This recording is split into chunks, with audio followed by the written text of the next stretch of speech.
Chapter 14. And it came to pass in Iconium that they went both together into the synagogue of the Jews, and so spake, that a great multitude both of the Jews and also of the Greeks believed. But the unbelieving Jews stirred up the Gentiles, and made their minds evil affected against the brethren. Long time therefore abode they speaking boldly in the Lord, which gave testimony unto the word of his grace, and granted signs and wonders to be done by their hands.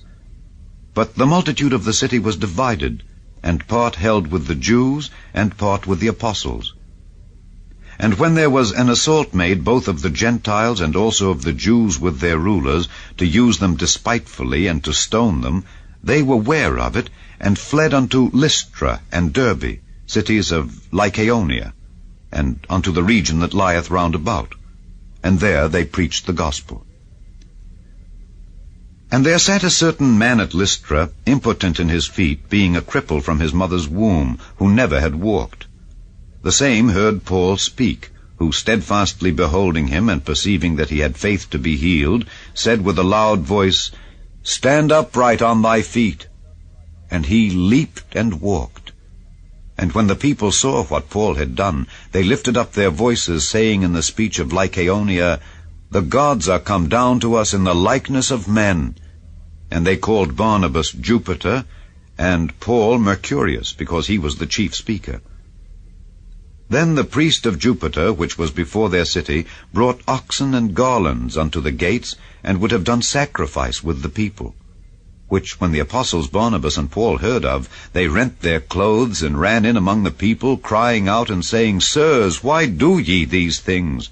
We also are men of like passions with you, and preach unto you that ye should turn from these vanities unto the living God, which made heaven and earth and the sea and all things that are therein, who in times past suffered all nations to walk in their own ways.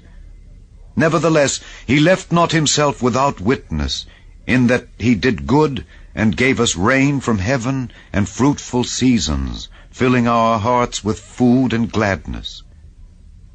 And with these sayings scarce restrained they the people, that they had not done sacrifice unto them.